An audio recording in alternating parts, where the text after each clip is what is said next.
The car engine hummed softly as I gripped the steering wheel, my knuckles pale against the cracked leather. I was 28, single, and driving to a weekend I wasn't sure I belonged in. Sam, my best friend since college, had begged me to join his family's annual autumn retreat in upstate New York, and I'd said yes before I could overthink it. "Elliot, you'll love it," Sam had said over the phone, his voice bright with that infectious enthusiasm I could never resist. "It's just a weekend with me, Noah, and my family.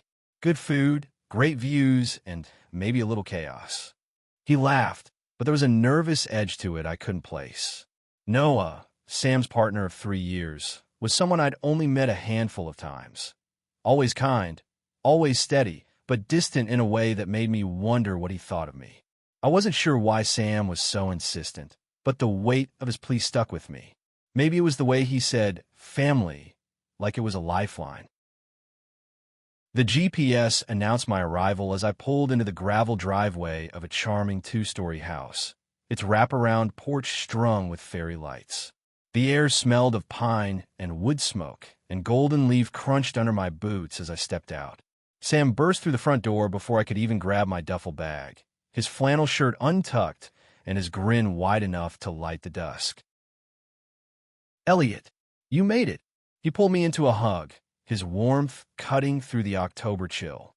Behind him, Noah appeared, leaning against the doorframe, his dark eyes scanning me with a quiet intensity. He nodded, a small smile tugging at his lips, but there was something guarded in his expression, like he was sizing me up. "Welcome to the madness," Noah said, his voice low and smooth. He stepped forward to shake my hand, his grip firm but not aggressive.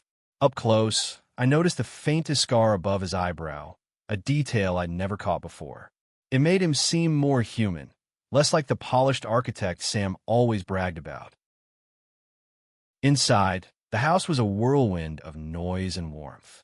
Sam's parents, Linda and Greg, greeted me like I was their own son, their Midwestern accents thick with affection.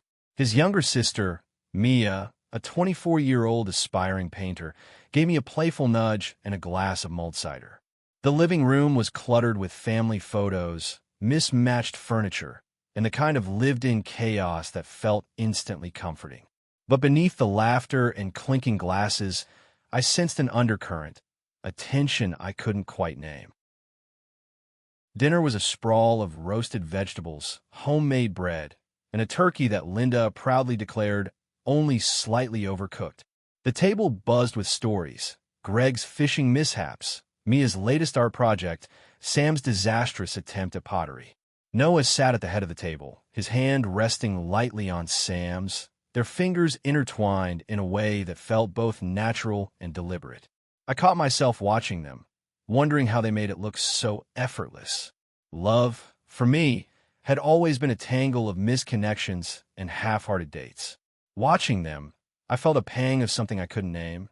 Envy, maybe, or just longing.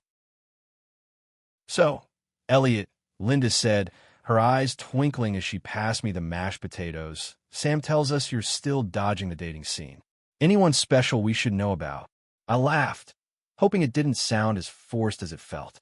"Nah, just me and my Netflix subscription for now." The table chuckled, but Noah's gaze lingered on me, steady and unreadable. I shifted in my seat, suddenly aware of the warmth creeping up my neck. As the night wore on, the family scattered. Greg to his armchair with a crossword, Linda to the kitchen, Mia to her sketchbook. Sam dragged me to the back porch, where fairy lights cast a soft glow over the yard. Noah joined us, carrying a bottle of whiskey and 3 glasses.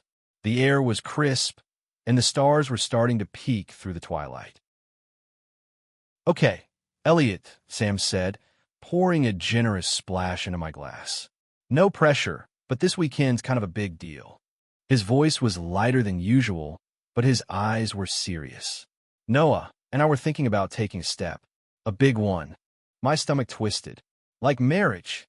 Noah chuckled, swirling his glass. "Something like that. But it's complicated. My family's not exactly supportive." His voice was steady, but there was a raw edge to it, like he was holding something back. Sam leaned forward, his elbows on his knees. That's why I wanted you here, man. You're my rock, and I need you to see what this means to us. To me. I nodded, my throat tight. I'd always known Sam was out and proud, but I'd never thought about what it cost him, or Noah, to build a life together. The weight of their trust settled over me, heavy and warm. I wanted to say something profound, but all I managed was, I'm here, Sam. Whatever you need. The conversation drifted after that, but the air felt charged, like we were all standing on the edge of something. Noah's eyes kept finding mine, and each time, I felt a jolt, a mix of curiosity and unease. There was a story behind his guarded smile, and I wasn't sure I was ready to hear it. As we headed back inside, Sam clapped me on the shoulder. Tomorrow's going to be wild, he said, his grin back in full force. Hope you're ready. I wasn't, but as I lay in the guest room that night, the house creaking softly around me, I couldn't shake the feeling that this weekend was about to change everything. The morning sun filtered through the guest room's lace curtains, painting the walls in soft gold. I woke to the smell of coffee and bacon, the sounds of clattering pans pulling me downstairs. The kitchen was a hive of activity. Linda flipping pancakes, Greg reading the paper, and Mia sketching at the counter. Sam was nowhere in sight, but Noah stood at the stove, stirring scrambled eggs with a quiet focus. He looked up as I entered, his smile small but genuine. Morning, Elliot, he said, sliding a mug of coffee toward me. Sleep okay? Yeah, thanks, I said, taking the mug. His fingers brushed mine for a split second, and I froze, unsure why my pulse spiked. I chalked it up to nerves. This house, this family, it was all so warm, so different from the quiet apartment I called home. Sam burst in a moment later, his hair a mess and his grin unstoppable. Elliot, you're up. We're hiking to the lake today. You in? I nodded, grateful for the distraction. Count me in. The hike was a 2-mile trek through a forest of towering pines and maples, their leaves a riot of red and orange. Sam led the way, joking with Mia about her latest art school drama. Noah walked beside me, his steps steady, his silence comfortable but heavy with something unspoken.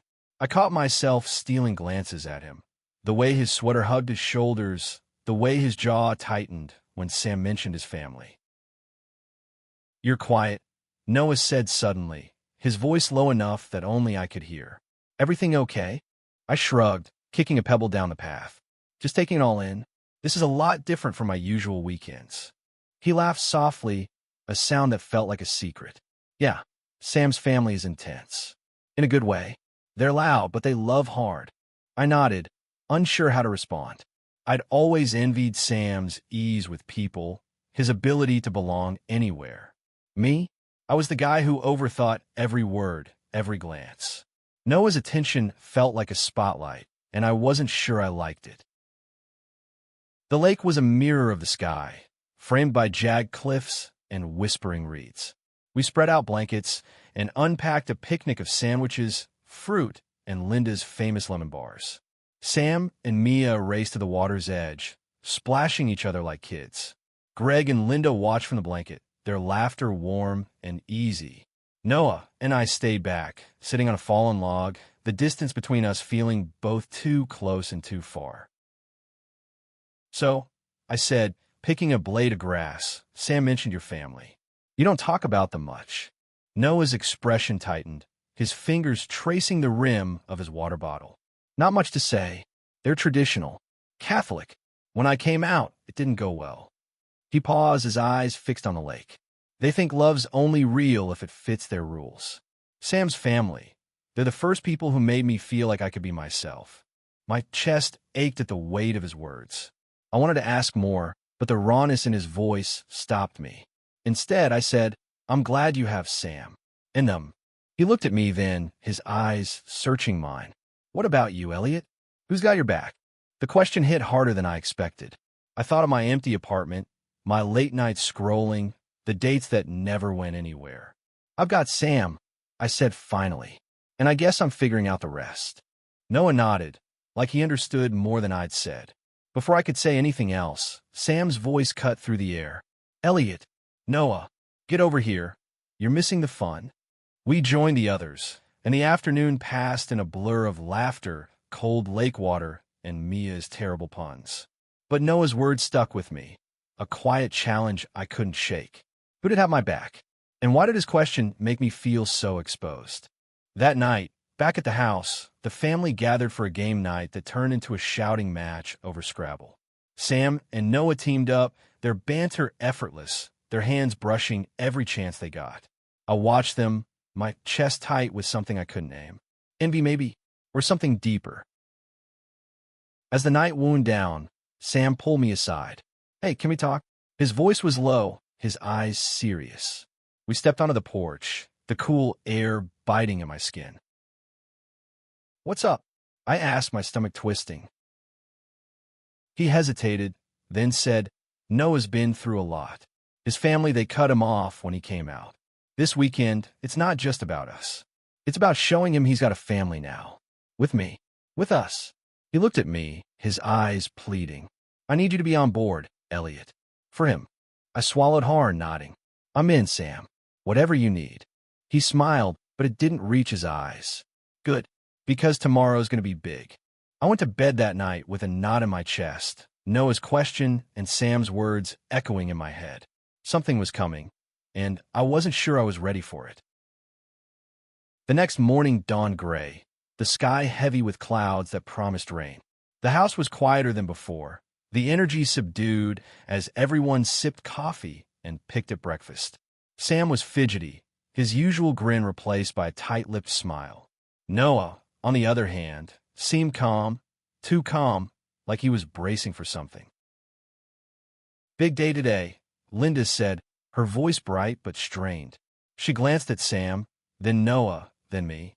We got something special planned. I raised an eyebrow, but no one elaborated. Instead, Sam clapped his hands together. Right, let's get moving. Elliot, you're with us. We piled into Greg's old pickup truck, Sam, Noah, Mia, and me, headed for a place Sam called the barn. The drive was short, winding through fields dotted with hay bales and fading wildflowers.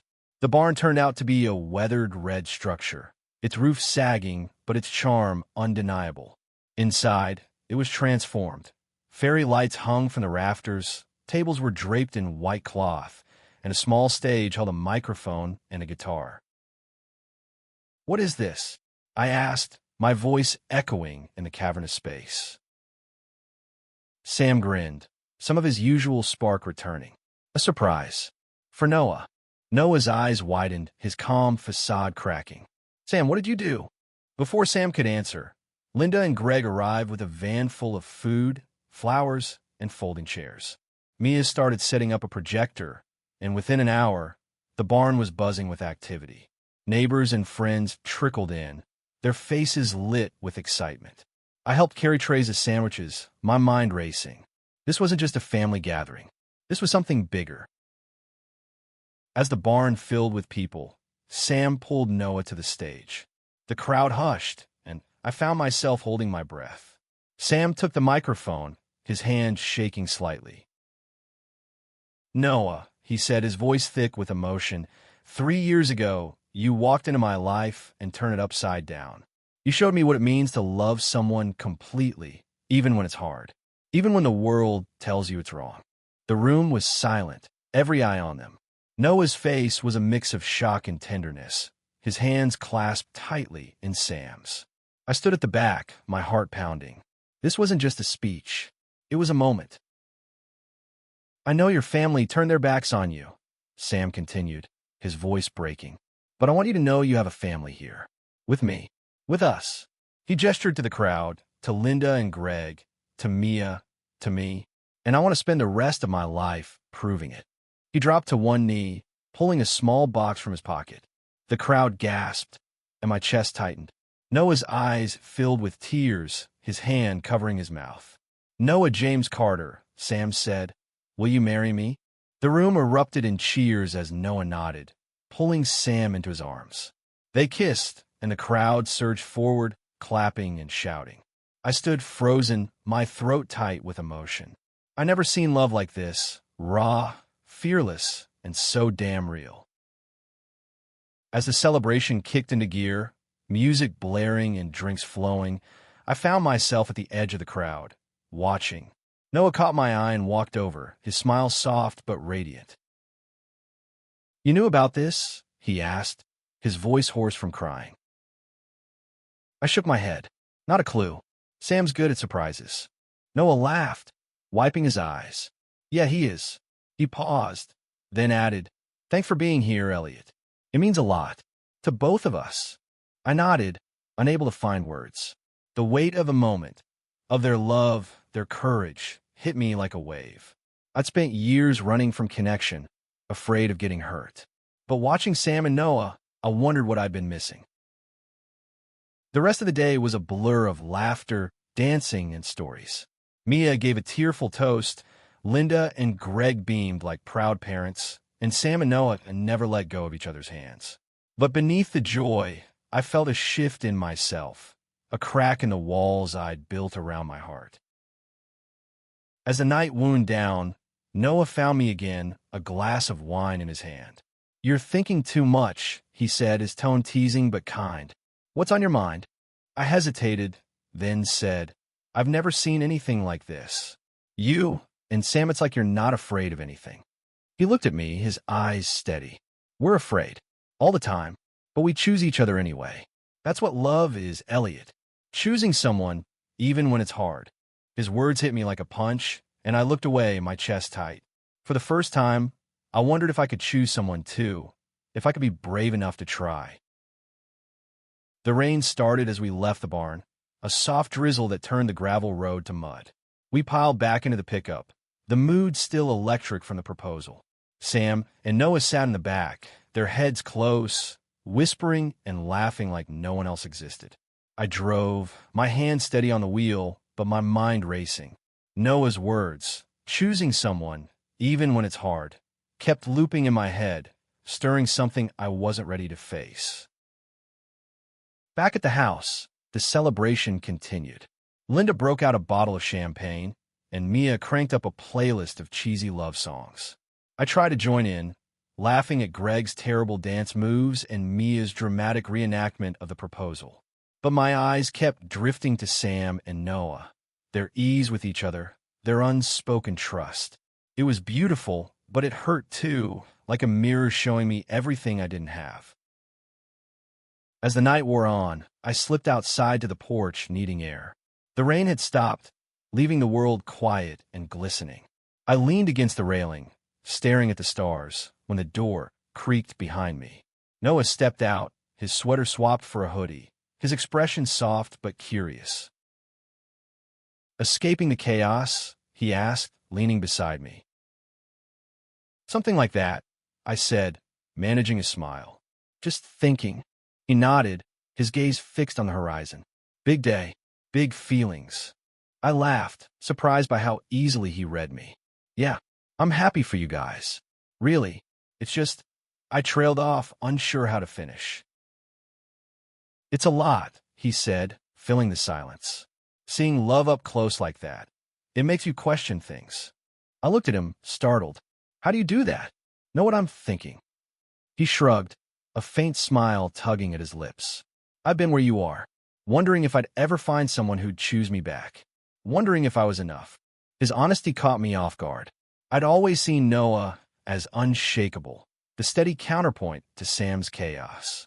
But now, standing in the quiet, he felt real, vulnerable in a way that made my chest ache. "I don't know if I'm built for that," I admitted, my voice barely above a whisper. "Love, the real kind. I've tried, but it always falls apart." Noah turned to face me, his eyes steady. "It's not about being built for it, Elliot. It's about being open to it, letting yourself be seen." I swallowed hard, his words cutting deeper than I expected. Before I could respond, Sam burst onto the porch, his grin wide and oblivious. "There you are. Come on. Mia's trying to teach Dad to twerk. You can't miss this." Noah laughed, the tension breaking, and we followed Sam inside. But his words stayed with me, a quiet challenge I couldn't ignore.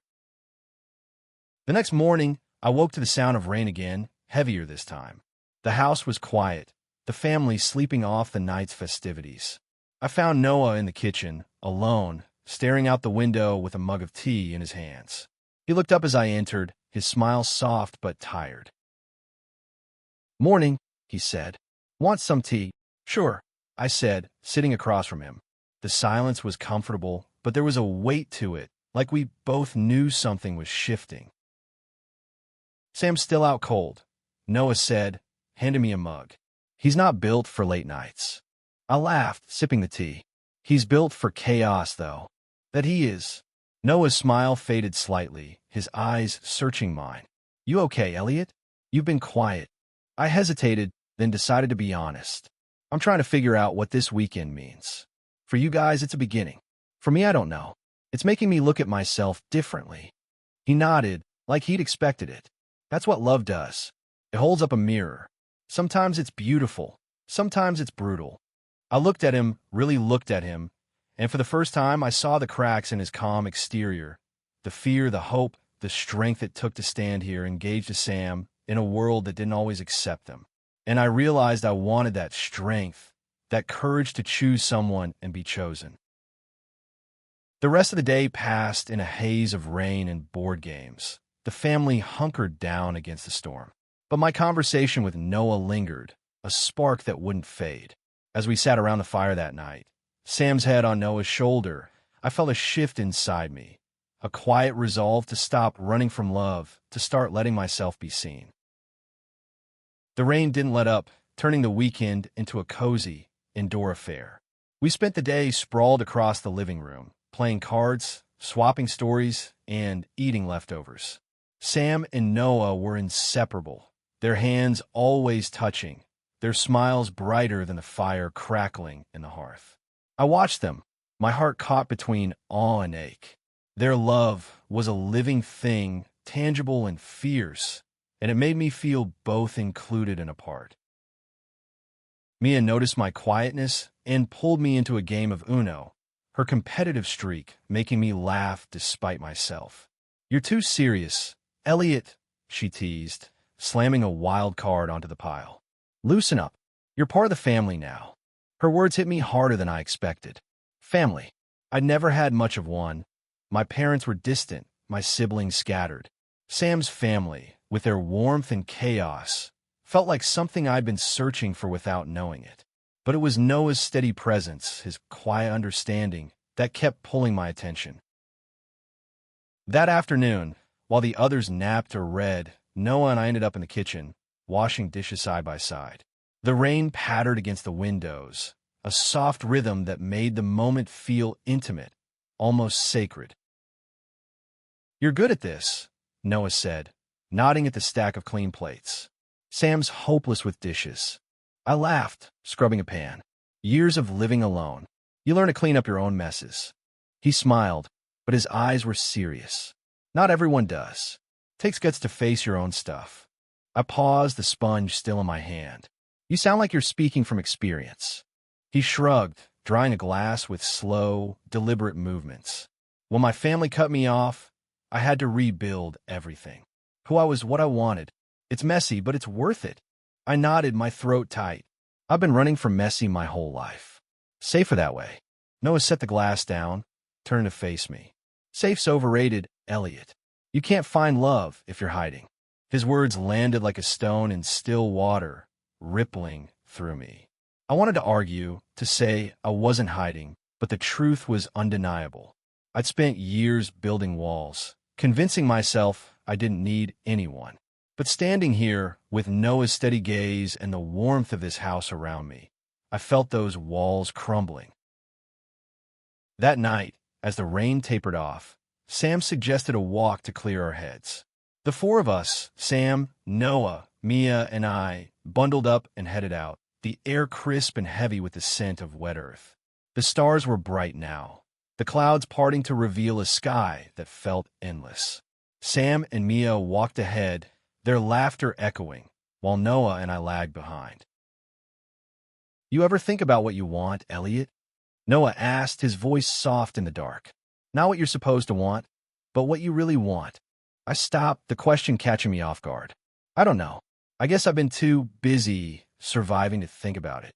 He nodded, his eyes reflecting the starlight. Start thinking about it. You deserve more than just surviving. The rest of the walk was quiet, but Noah's words stayed with me, a seed planted in fertile ground. When we got back to the house, I couldn't sleep. I sat on the porch, staring at the sky, and for the first time in years, I let myself imagine a life where I wasn't alone, a life where I was brave enough to choose someone, to let them choose me. The next morning, as we packed to leave, Sam pulled me into a hug. Thanks for being here, man, he said, his voice thick. It meant everything. Noah stood behind him, his smile soft but knowing. You're always welcome here, Elliot, he said. Family, remember? I nodded, my chest tight with gratitude. As I drove away, the house shrinking in my rearview mirror, I felt different, lighter somehow. The weekend had cracked me open, and I wasn't sure what came next. But for the first time, I was ready to find out. The drive back to the city was quiet. The hum of the highway, a stark contrast to the warmth of the weekend. My apartment felt colder than I remembered, the silence heavy with absence. Sam's family, Noah's words, the proposal, they clung to me like the scent of wood smoke on my clothes. I couldn't shake the feeling that I'd left something behind in that house, or maybe found something I didn't know I'd been missing. Over the next few days, I threw myself into work, but my mind kept drifting. I catch myself smiling at the memory of Mia's laughter, Greg's terrible puns, Noah's steady gaze. I started texting Sam more, checking in on him and Noah, their wedding plans already in full swing. They invited me to dinner the following weekend, and I said yes without hesitation. Dinner was at their apartment, a cozy loft in Brooklyn filled with books and plants. Sam cooked pasta, burning the sauce, but laughing it off, while Noah set the table with a precision that made me smile. The meal was simple, but the conversation flowed easily, their banter pulling me in like I belonged. So, Sam said, leaning back in his chair, you gonna tell us what's got you so pensive, Elliot? You've been weirdly quiet since the weekend. I laughed, poking at my plate. Just processing. That weekend was a lot. Noah raised an eyebrow, his smile teasing. Good a lot or bad a lot? Good, I said, surprising myself with how quickly the word came. Really good. It made me think about stuff. Sam grinned, nudging Noah. Told you he'd get all introspective. Noah's eyes met mine, and for a moment, it was just us. It's okay to think about stuff, he said. Just don't get stuck there. The conversation shifted, but Noah's words lingered. After dinner, as I helped clean up, he handed me a glass of wine and leaned against the counter. You're different, you know, he said. Since the weekend. Like something's waking up. I froze, the dish in my hand forgotten. Is it that obvious? He smiled, soft and knowing. Only to someone who's paying attention. My pulse quickened, and I looked away, focusing on the suds in the sink. Noah didn't push, just stood there, his presence steady and warm. When I left that night, Sam hugged me, and Noah's hand lingered on my shoulder, a silent reassurance. The weeks that followed were a blur of change. I started saying yes to things. Coffee with coworkers, a painting class with Mia, a concert Sam dragged me to. I even downloaded a dating app, though I deleted it after a day, overwhelmed by the noise. But Noah's words, you deserve more than just surviving, kept me moving forward one small step at a time. One evening, I met Sam and Noah at a bar for drinks. The place was packed, the air thick with laughter and music. Sam was in his element, charming everyone, while Noah watched him with a quiet pride that made my chest ache. When Sam stepped away to talk to a friend, Noah turned to me, his expression serious. You're doing good, Elliot, he said. I can see it. You're opening up. I shrugged, sipping my beer. Trying to. It's scary. He nodded, his eyes warm. It is, but it's worth it. Trust me. I did trust him, more than I trusted anyone in a long time. And as we sat there, the noise of the bar fading into the background, I realized something. I wasn't just inspired by Sam and Noah's love. I was inspired by them, by their courage, their honesty, their willingness to fight for each other. They'd show me what love could be. And for the first time, I believed I could find it too. Months passed, and Sam and Noah's wedding became the anchor of my year. I helped with invitations, taste-tested cakes, and even gave a speech at their rehearsal dinner, my voice shaking but steady. The wedding was in the same barn, now decked out in white flowers and golden lights. Sam wore a navy suit, Noah a charcoal one, and they both looked so happy it hurt to watch. I stood at the back during the ceremony, my heart full. Sam's vows were funny and heartfelt. Noah's quiet but fierce. When they kissed, the crowd erupted, and I clapped until my hands stung. Mia caught my eye, grinning, and mouthed, "You're next." I laughed, shaking my head, but the idea didn't scare me anymore. After the wedding, I started taking risks. I went on a date, a real one, with a guy named Lucas who worked at a bookstore. He was kind, a little shy, with a smile that made my stomach flip. It didn't work out, but it didn't break me either. I kept going, kept opening up, kept choosing to be seen. One night, months later, I sat with Noah and Sam at their apartment, the three of us sharing a pizza and laughing about the wedding. Sam was tipsy, his head on Noah's lap, while Noah ran his fingers through Sam's hair, his eyes soft. "You know," I said, leaning back, "that weekend at your family's house had changed everything for me." Sam grinned, sitting up. "Told you it'd be wild." Noah's smile was quieter, his eyes locked on mine. "You changed it yourself, Elliot. We just gave you a push." I nodded, my throat tight. They had given me more than a push. They'd given me a mirror, a family, a reason to believe in love. I wasn't there yet, but I was closer than I'd ever been.